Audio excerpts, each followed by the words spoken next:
बिस्मिल्लाहिर्रहमानिर्रहीम। Welcome to another video. आज की इस जो लेक्चर हमने स्टार्ट की हुई है, हमने सोल्यूशन ऑफ इक्वेशन फाइंड कर रहे हैं। ऐसी इक्वेशन जो ओरिजिनली क्वाड्रेटिक इक्वेशन नहीं होती, बल्कि उनको रिड्यूसेबल टू क्वाड्रेटिक इक्वेशन, यानी उनको ऊपर कुछ टेक्निक अप्लाई करके उनको क्वाड्रेटिक इक्वेशन बनाया जाता है। ठीक है, तो इस सिलसिले में हम दो टाइप्स पढ़ चुके हैं। टाइप नंबर 1 में A x to the power 2n plus B x to the power n plus C is equal to 0।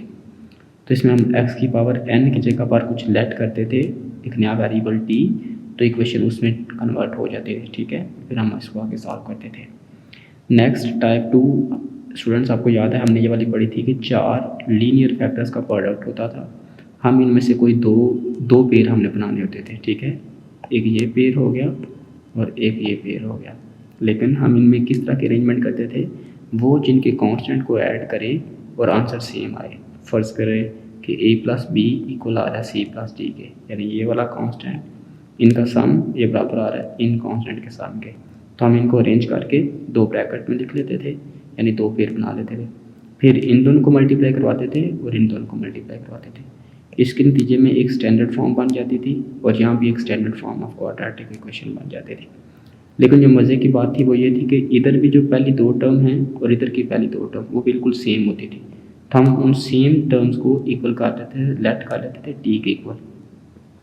जब हम ये इंफॉर्मेशन अगेन यहाँ पर सब्स्टिट्यूट करते थे तो इन दोनों को ये चीज़ बन जाती थी और इनको मल्टीप्लाई कराते थे और हमारे पास स्टैंडर्ड फॉर्म बन जाती थी और आगे हम लोग सॉल्व करना शुरू करते थे।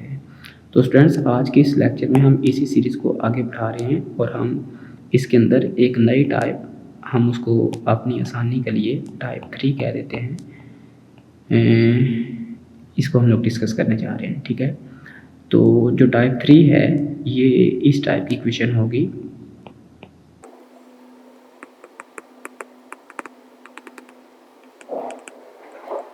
Exponential equations. ठीक है स्टूडेंट, सबसे पहले हमें एक्सपोनेंशियल इक्वेशंस को डिफाइन करना पड़ेगा। इसकी डेफिनेशन कुछ यूँ होगी,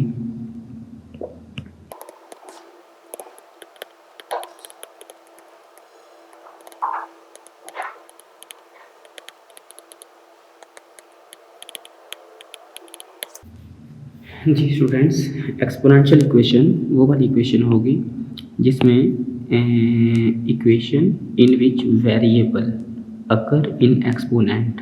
ओके, यानी वेरिएबल कहाँ पर होगा, वो एक्सपोनेंट में होगा, आर कॉल्ड एक्सपोनेंशियल इक्वेशन। ठीक है, यानी अगर वेरिएबल एक्सपोनेंट में होगा तो बेस एक कांस्टेंट नंबर होगी।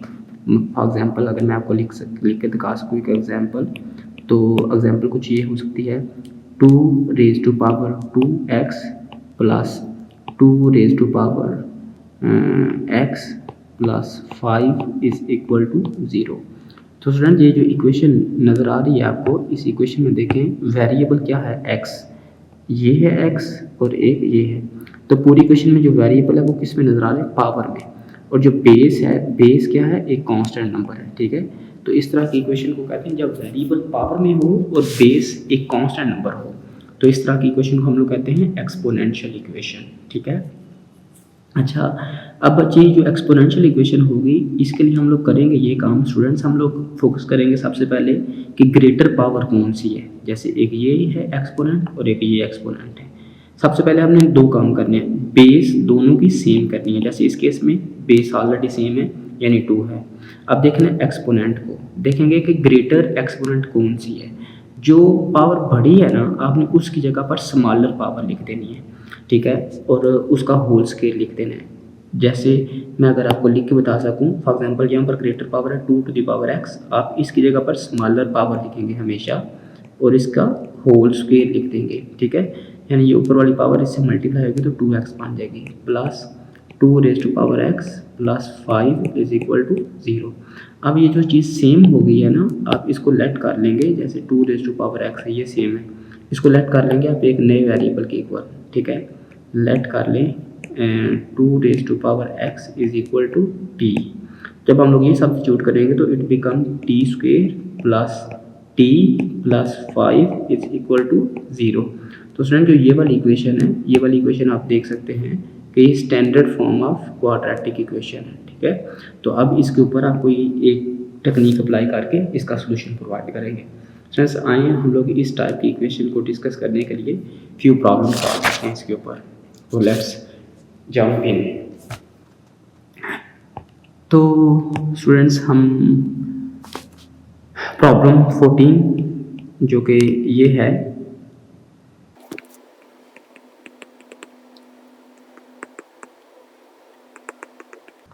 जी स्टूडेंट्स ये हमारे पास इक्वेशन है। सबसे पहले ये देखें क्या ये एक्सपोनेंशियल इक्वेशन है।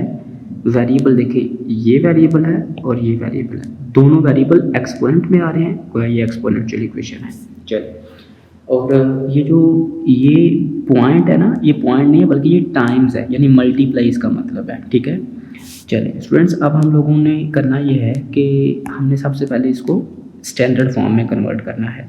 अब स्टैंडर्ड फॉर्म में कन्वर्ट करने के बाद देखें वेरिएबल कहाँ कहाँ पर है, एक ये है और एक ये है, हमने इनको सेम करना है। तो सेम करने के लिए आपने डिसाइड करना है ग्रेटर पावर कौन सी है। फ्रेंड्स एक चीज़ मुझे ये बताएं कि क्या हम इसको यूँ लिख सकते हैं 4 times 2 raise to power 1 times 2 raise to power 2x minus 9 times 2 raise to power x plus 1 is equal to 0। वजह क्या है इस बात को ऐसे लिखने की? स्टूडेंट्स हम लोग जानते हैं कि अगर x to the power 3 plus 2 हो तो हम इसको ऐसे भी लिख सकते हैं x time x to the power 3 time x to the power 2, यानी अगर दो पावर्स ऐड हो रही हैं तो उनको सेपरेट सेपरेट वैल्यू लिखा जा सकता है। तो इस वजह से हमने इसको 2 raise to power 2x plus 1 को 2 टू द पावर 1 सेपरेट और 2 to the power 2x separate करते हैं, ठीक है। अब ये देखिए ये है एक इक्वेशन, एक वेरिएबल वाली टर्म और एक ये है, इन दोनों में से ग्रेटर पावर कौन सी है? तो आप देखेंगे 2 टू द पावर 2x ये ग्रेटर है, आप इसकी जगह पर ये स्मॉलर पावर लिख दें। तो इस नतीजे में स्टूडेंट्स ये क्या बन जाएगी, it become 4 to time 8, it become 8 times 2 raise to power x, और आपने स्मॉलर पावर लिख के होल पावर में हमेशा स्केल लिखना है, negative 9 times 2 raise to power x plus 1 is equal to 0, ये एज इट इज़ आ जाएगा। अब जो चीज़ सेम है जैसे मैंने एक्सप्लेन किया उसको लेट कर लें एक नए वेरिएबल के इक्वल, यानी लेट कर लें 2 raise to power x is equal to t। तो ये जब हम लोग सब्स्टिट्यूट करेंगे so it become 8t square negative 9t plus 1 is equal to 0। Students आप देख सकते हैं कि जो ये वाली इक्वेशन है it is standard form of quadratic equation. अब इसके ऊपर आप फैक्टराइजेशन अप्लाई करवा लें सो इसके फैक्टर्स क्या क्या बनेंगे, 8t square negative 8t and negative t plus 1 is equal to 0।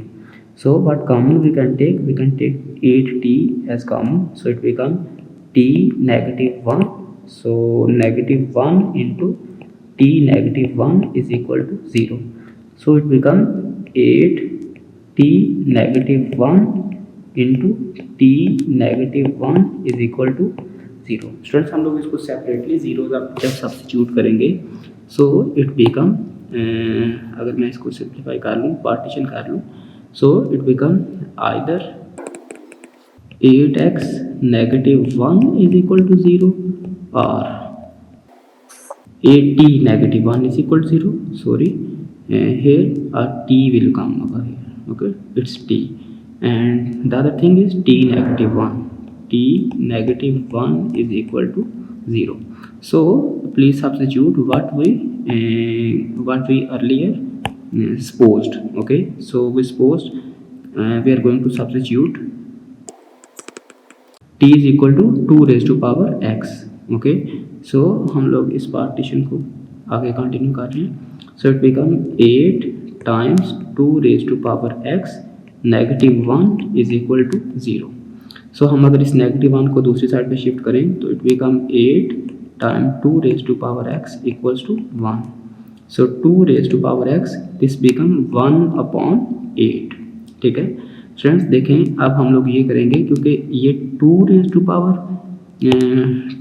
power x है और ये नंबर 8 है, हम इस बड़े वाले नंबर की फैक्टराइजेशन करेंगे इस बेस के साथ, बेस क्या 2 है ना, तो 2 बेस के साथ हम इसकी फैक्टराइजेशन कर लेंगे। तो तो हम इसकी जगह पर यूँ लिख सकते हैं 2 raise to power x equals to 1 upon 2 raise to power 3। Okay, तो ये जो 1 अपॉन 2 रेज टू पावर 3 है, हम इसकी जगह पर ये भी लिख सकते हैं next 2 raise to power negative 3, अगर हम इसको ऊपर लेके जाएं। तो आप अगर कंपेयर करें इसको, तो कंपेयर करके आप देख सकते हैं कि ये बेस इस बेस के बिल्कुल सेम है, सो एक्सपोनेंट ये इक्वल होगी इस एक्सपोनेंट के। तो यहाँ से आप मुझे डिसाइड करके बता सकते हैं कि x will be equal to -3। ये एक सोल्यूशन आ गया। Similarly, now we are going to take solution from this equation. So from here, when we substitute 2 raised to power x -1 equals to 0, so it become 2 raised to power x is equal to 1. Okay, so अगर आप focus करें तो left side पे हमारे पास है 2 raised to power x, ठीक है। Right side पे भी अगर हमने ना यही सेम बेस बनाना चाहे, और राइट साइड पे जब का नंबर क्या है 1 है, ठीक है। अच्छा, हमें एक बात का पता है कि किसी भी नंबर की पावर 0 ये हमें 1 देती है।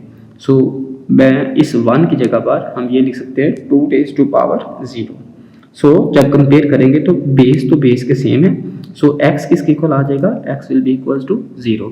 सो इस तरह इसका सोल्यूशन सेट स्टूडेंट्स क्या होगा, its solution set will be -3 and 0, ठीक है। तो ये मेथड है किसी एक्सपोनेंशियल इक्वेशन को सॉल्व करने का। चलिए नेक्स्ट हम लोग मूव कर रहे हैं प्रॉब्लम नंबर 15 की तरफ।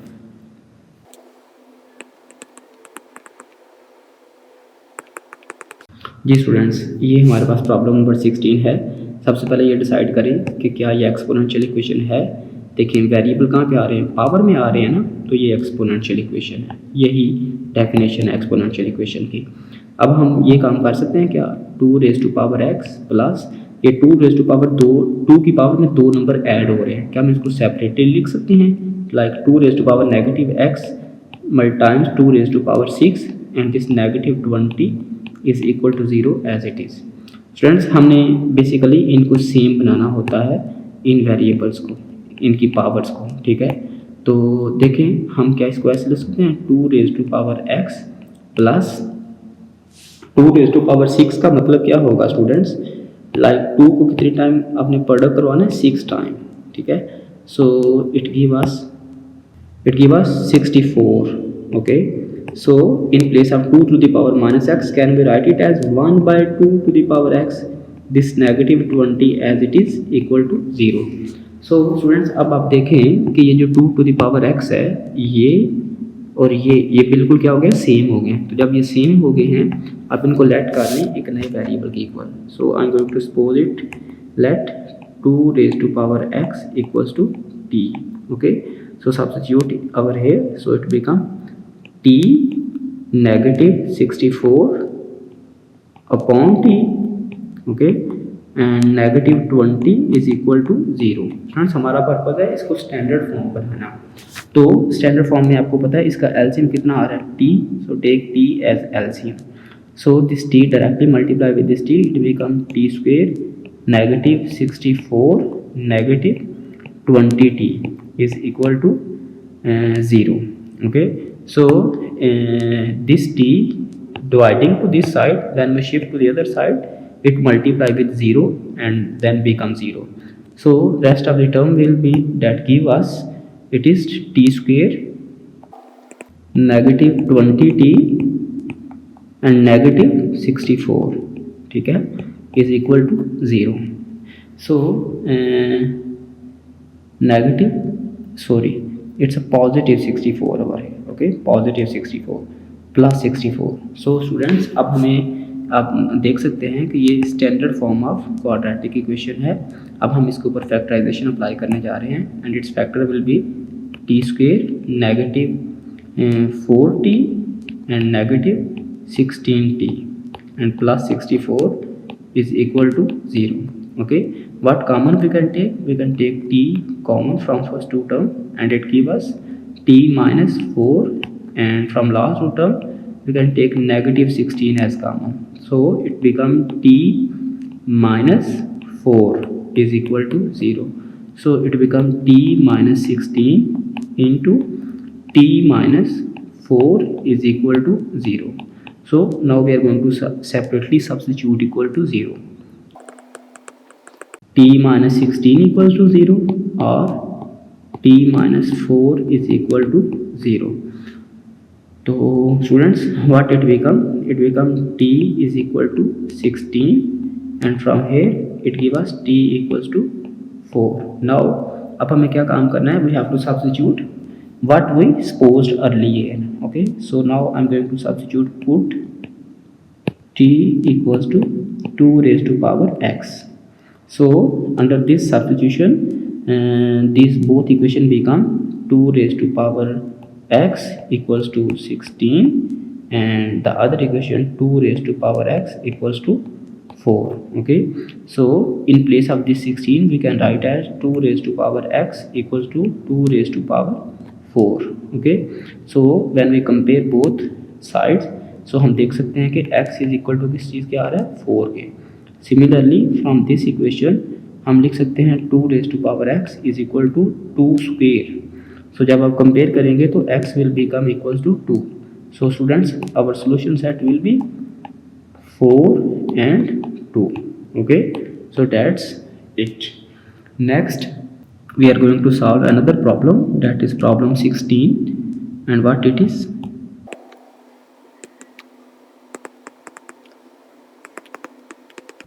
जी स्टूडेंट्स, ये हमारे पास इक्वेशन है. अब इस इक्वेशन में प्रॉब्लम ये है कि सबसे पहले ये देखें क्या ये एक्सपोनेंशियल है? यस, क्योंकि वेरिएबल पावर में आ रहा है इस वजह से ये एक्सपोनेंशियल है. लेकिन देखें ये वाली एक्सपोनेंशियल पावर है, यानी पावर वाली टर्म है, उसमें बेस क्या है? 2 और इसमें बेस क्या है? 4. सबसे पहले ये काम करना है कि इनकी बेस सेम होनी चाहिए. बेस क्या होनी चाहिए? सेम होनी चाहिए. तो स्टूडेंट मुझे बताइएगा, क्या इस 4 की जगह पर हम ये लिख सकते हैं 2 स्क्वेयर और होल पावर में जो ऊपर वाला x है वो वैसे का वैसे लिखा रहे, -3 और टाइम्स हम ये जो 2 की पावर x प्लस 3 है, यानी 2 नंबर ऐड हो रहे हैं पावर में, क्या हम इनको सेपरेट लिख सकते हैं? I mean 2 to the power 3 separate and 2 to the power x separate, plus 128 is equal to 0. So students, हम अगर इसको यूँ लिख लें 2 रेज टू पावर, ऊपर वाली पावर को नीचे ले आए x, और ये जो 2 है इसको होल पावर में अगर ले जाएं तो ये भी इसको लिखना पॉसिबल है. नेगेटिव हमें पता है 2 raise to power 3 it give us 8 and then 8 is multiply with 3 it become 8 3 time 24. So I am going to write 24 time 2 raise to power x plus 128 is equal to 0. So students, अब आप easily देख सकते हैं कि दोनों में ये जो पावर है, यानी एक्सपोनेंट वाली इक्वेशन टर्म जो है ये सेम है. तो जब सेम हो जाए आप इसको लेट कर लेते हैं एक नए वेरिएबल के equal. So I am going to suppose it equal to let 2 to the power x is equal to t. So substituted it become t square negative 24t plus 128 is equal to 0. So students, अब हम लोगों ने क्या काम करना है? अब हम लोगों ने इसके फैक्टर बनाने हैं, ऐसे फैक्टर कि अगर उनको ऐड करें तो ये नंबर इट सेल्फ आए. इसके फैक्टर क्या क्या होंगे स्टूडेंट्स? अगर मैं रफ वर्क में आपको वंस अगेन दिखा दूं, फर्स्ट और थर्ड का प्रोडक्ट आ रहा है 128, तो आप ना 128 की फैक्टराइजेशन करें. ठीक है, 128 की फैक्टराइजेशन होगी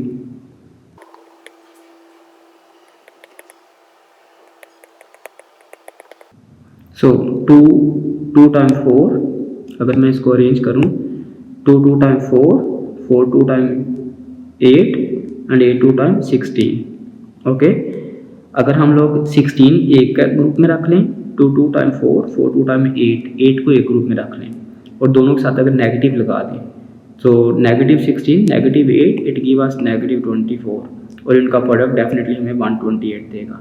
सो इसके फैक्टर क्या है स्टूडेंट्स? इसके फैक्टर हैं t square negative 16t negative 8t plus 128 is equal to 0.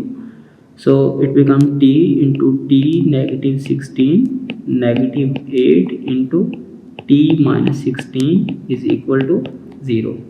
So students, it become t minus 8 into t minus 16 is equal to 0. So separately इसको सब्स्टिट्यूट करें 0 के equal t minus 8 is equal to 0 और t minus 16 is equal to 0. So जो चीज़ हमने suppose की थी I'm going to substitute it. T is equal to 2 raised to power x. Okay, so substitute it, it become 2 raised to power x. This negative 8 when shift to the other side, it become 8. Similarly to this side, 2 raised to power x equals to 16. So we can write it as, in place of this 8 as 2 raised to power 3. So after comparing, x become equals to 3. Similarly to this side, 2 raised to power x is equal to 2 raised to power 4. So x become x is equal to 4. So this is our solution set. Our solution set will be 3 and 4. So this is the end of the this exponential equation. So if you have any query about exponential equations, so you can write up